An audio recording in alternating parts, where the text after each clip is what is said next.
나무 묘호랭개교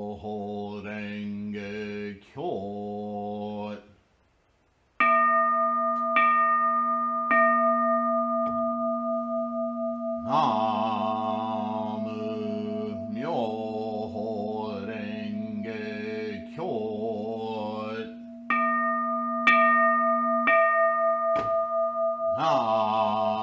나무 묘호랭개교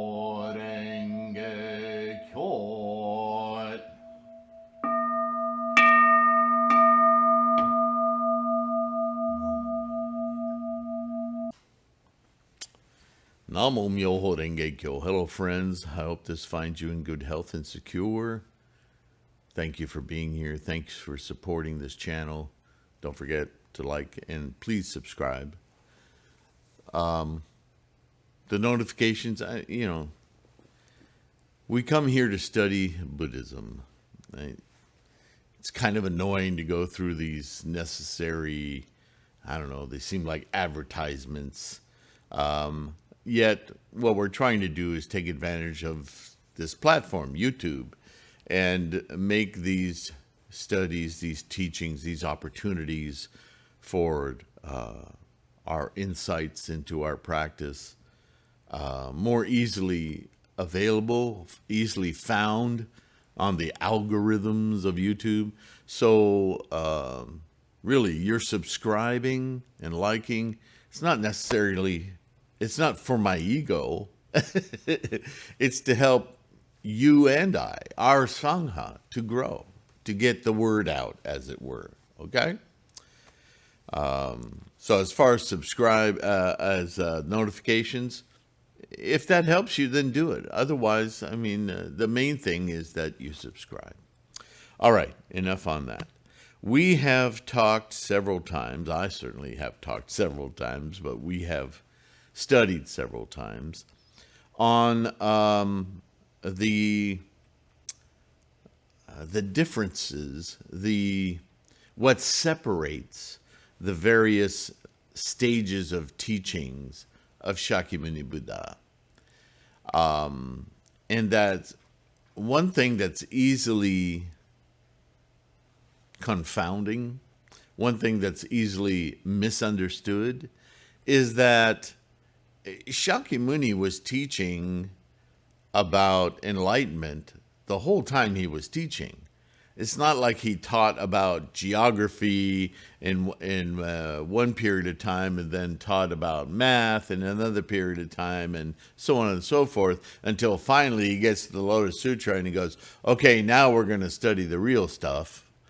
No, he taught Buddhism and enlightenment throughout. But that's confusing. It's confusing because he continuously uses many of the same terminologies, right?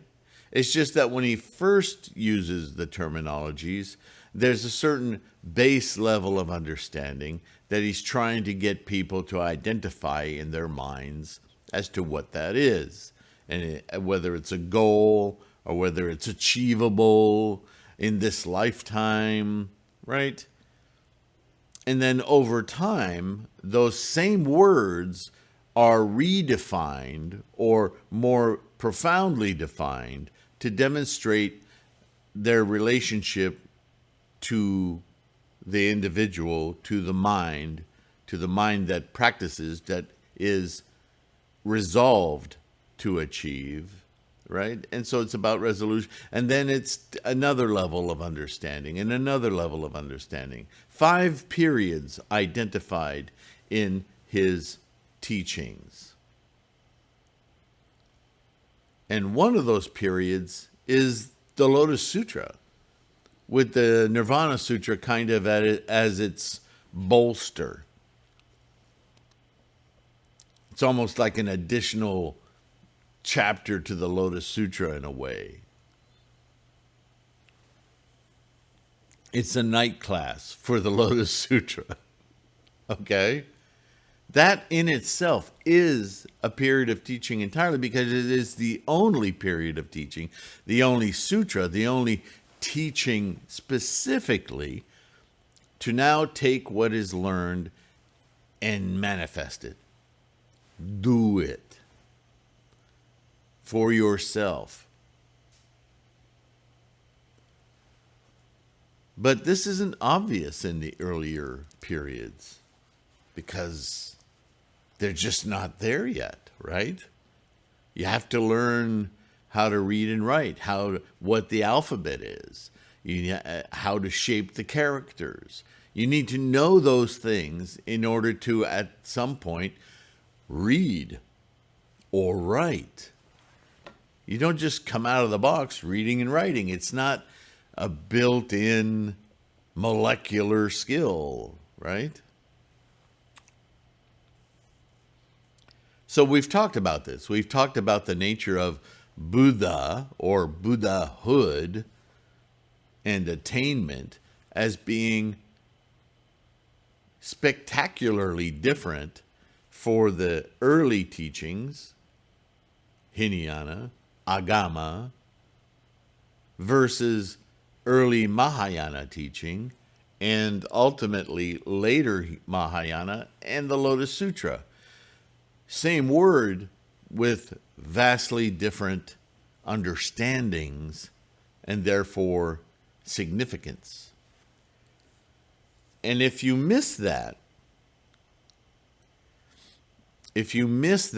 change and that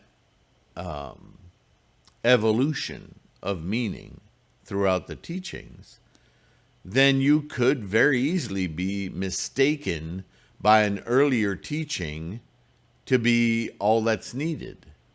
Well, I'll just do it this way. This is an optional way, but it's not. It's a step along the way. And so Nichiren is dealing with this in his own time, yeah?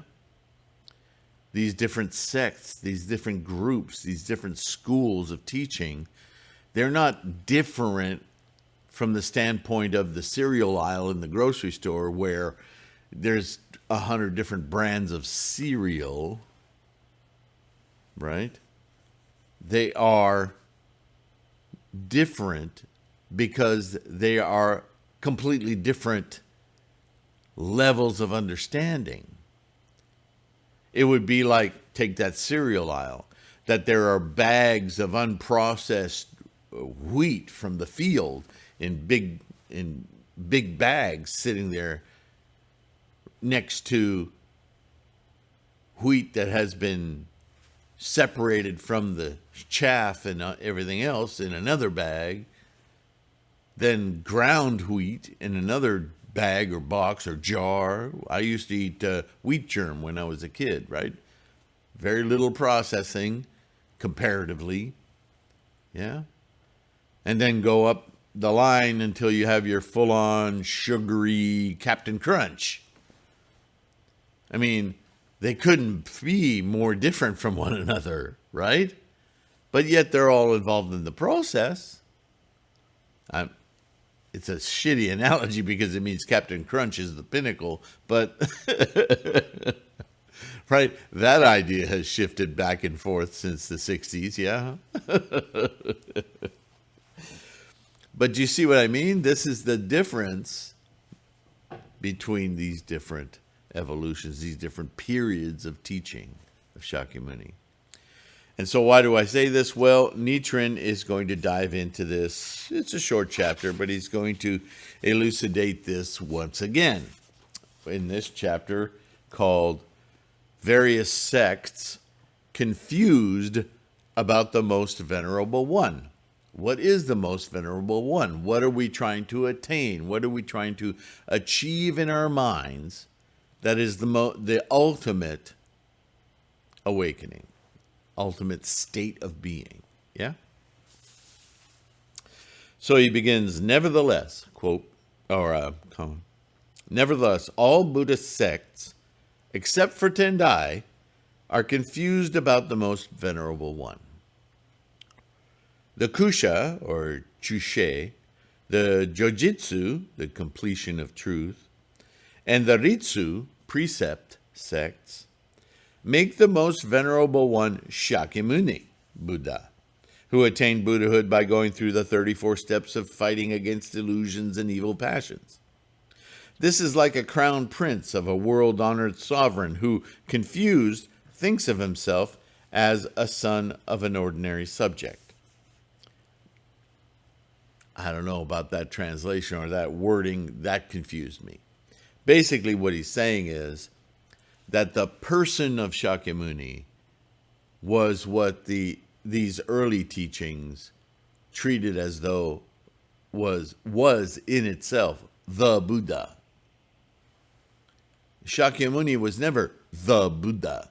Shakyamuni was a wise sage of the Shakya clan, Shakyamuni, who had attained, awakened this thing we call Buddha, this perceptive, this altered state of mind. He himself wasn't the Buddha, but his mind operated from the place of Buddha. Might sound like a subtle difference, but it's very, very, very profound. Because on the one hand, if you think that Shakyamuni is the Buddha, how can you ever become Shakyamuni? Shakyamuni, right? You can't become him. All you can do is follow him and hope to be touched by some kind of altered state that he might share with you. See this possessive thing? This is the human samsaric disease. Hold on to, be given. Don't take away. Bequeath upon me. No, it's already there. But this was far beyond the understanding of the early students, yeah? The four sects of Kigan, the flower garland, Shingon, true word, Sanran, three treatises, and Hoso, the Dharma characteristics, are of Mahayana Buddhism, among which the Hoso and Sanran sects worship their most venerable one, a Buddha similar to the superior accommodative body of Mahayana Buddha, Shojin. It is just like a crown prince of a heavenly king thinking of himself as the son of a warrior. The Kigan and Shigan sects established Vairochana and the great sun Buddha instead of Shakyamuni Buddha as the most venerable one, respectively. It's like the king's son despising his father while respecting a nameless person who has acted though he were the king of the Dharma. So let me explain that, because that's confusing too.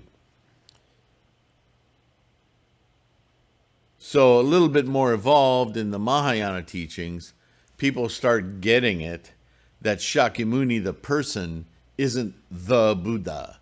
That Buddha is something that Shakyamuni has attained, a status, a knowing that he has attained.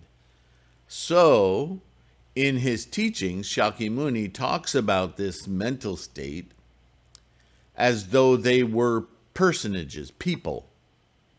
They're not real people. They're devices to demonstrate this attainment. And he gives them name like Vairochana or sunlight. But they're not people. They're conjured examples of enlightenment.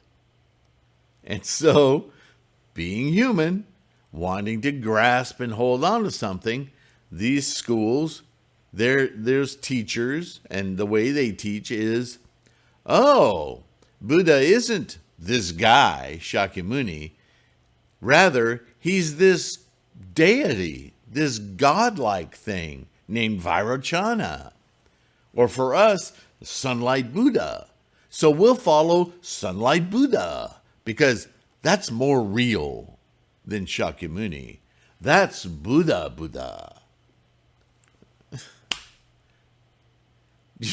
They're making the same error. But they think themselves more evolved because they're not hanging on to, no, not an earthly Shakyamuni Buddha. They're hanging on to this fanciful character made up Buddha. And so it's still externalizing all of their enlightenment to this conceptual other. They still don't get it. But they see themselves as far more advanced. Baby steps. You see? The Pure Land sect considers the Buddha of infinite life. Ooh, there's a really good one. Who is merely a manifestation of Shakyamuni in the Pure Land to the west, to be the Lord of this world, and abandons Shakyamuni, who is the real Lord of this world. And then the Zen sect. Just like a lowly man with a little virtue, despising his parents, despises the Buddha and his sutras, like they've reached some state of enlightenment far beyond this little man Shakyamuni and all of his various Buddhas.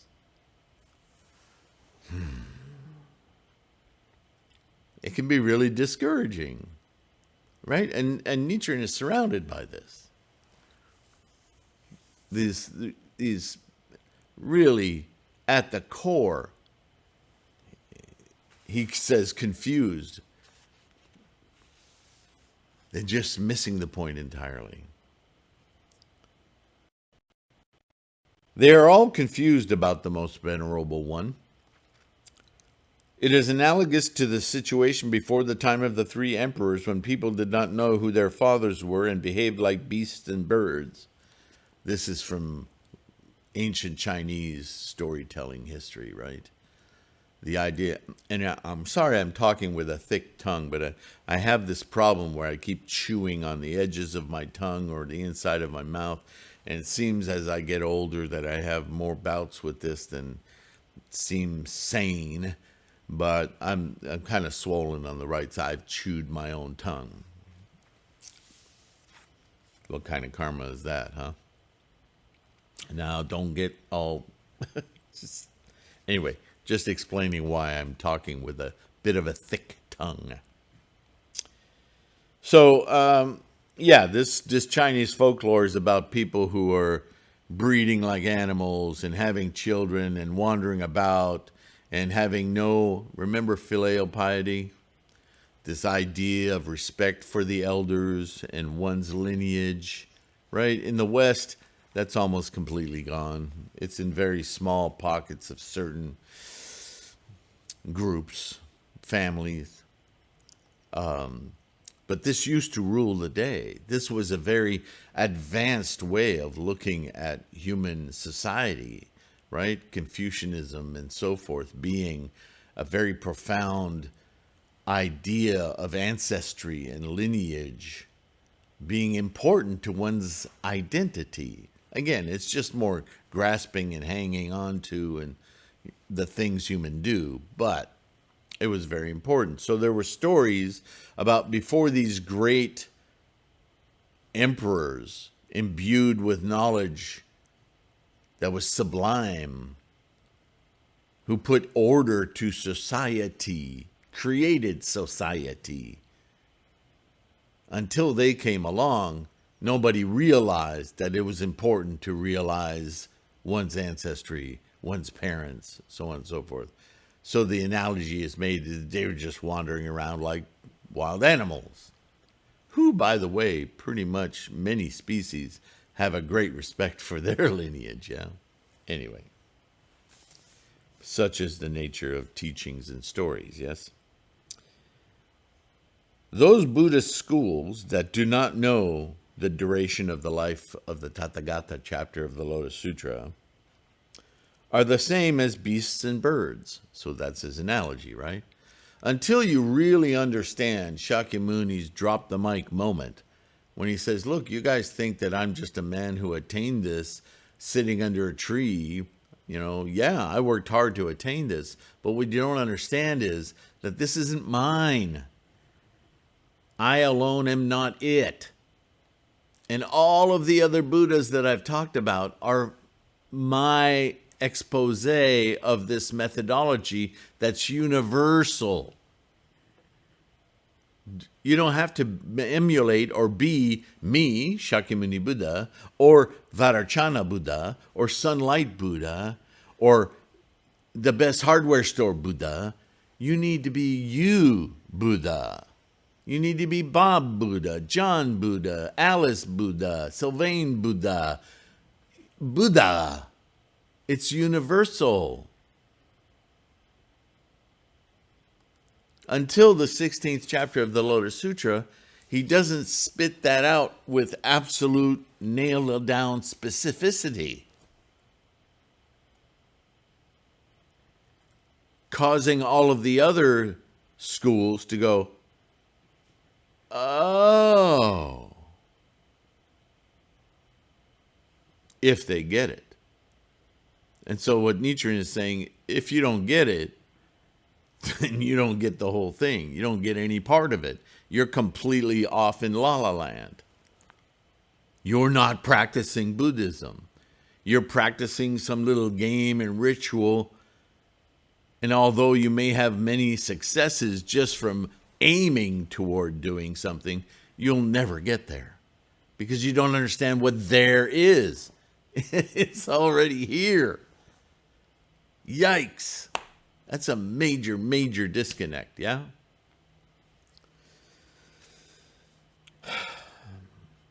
They do not know the debt they owe the eternal Buddha because they don't understand what that is. They think of it as some mystical other. It's their own energy, their own life force, their own piece of participation in the entirety of this energetic time-space universe. We're all a part of it. It is what we are. Buddha. Buddha, awareness. This is why words like awareness, clarity, awakening are used about Buddha. Not because the universe is Buddha, not because the energy of life is Buddha. No, the perception, the witnessing, that is Buddha. That is the most venerable one.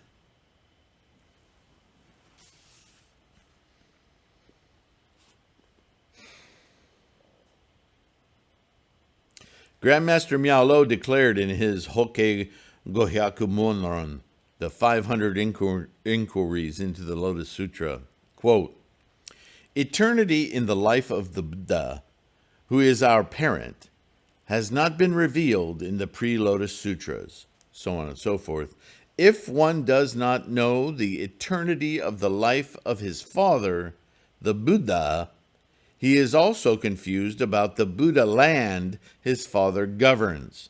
Such a man, no matter how capable he may be, is not at all worthy of being a human.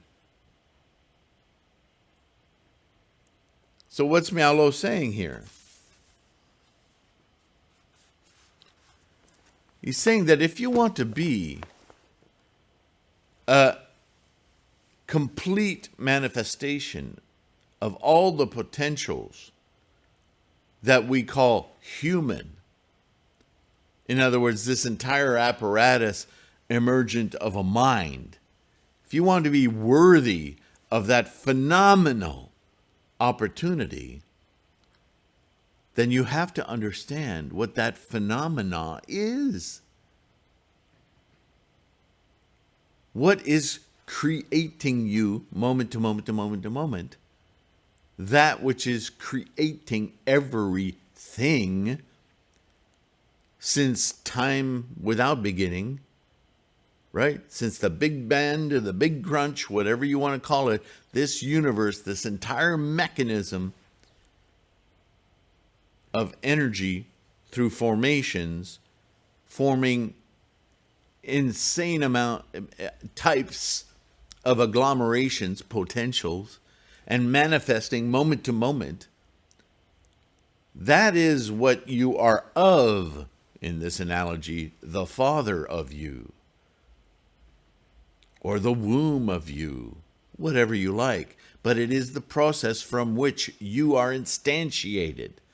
Once you understand that, then you have the potential, the possibility of understanding, if not at least witnessing, the grandeur of this process and the small little time space you occupy with your sentient mind to observe it. How can you not be overwhelmed? How can you not be deeply appreciative and compassionate for others trying to experience or missing the experience of the same thing? This is where Buddhist compassion comes from. Oh, you don't understand. You're suffering, but you don't need to. If you only understood how this works, the weird little attachments and losses you think you're feeling are illusions. Come, look at the stars with me. Right? That is being human, arguably the only reason to be human. That's what Miao Lo is saying. Grandmaster Miao Lo was a man of the Tianpao period toward the end of the Tang China. Having widely read and deeply contemplated the canons of the three treatises, the Flower Garland, the Dharma Characteristics, the True Word sects, he concluded that those who do not know the original Buddha revealed in the duration of the life of the Tathagata chapter are like the beasts and birds, who may be talented, but they do not know the land governed by the Father. Quote, no matter how capable he may be, end quote, refers to men like Fat Sang and Chen Kuang of the Flower Garland sect and Venerable Shubakarashima Shanwu Wei of the True Word sect, who were men of talent, but, like children who do not know their own father, did not know the true and eternal Buddha, Buddha-ness. They were still adhering to deified conceptual personages as though their enlightenment might be bestowed upon them rather than simply turning on the light in the attic and being that which is already there. It's a huge paradigm shift. Next chapter, guess where we're at again? The 3,000 existences contained in one thought doctrine. Only this time, we're going to talk about that as the very seed of Buddhahood. So Nichiren's going to talk about something that I've already discussed with you many times.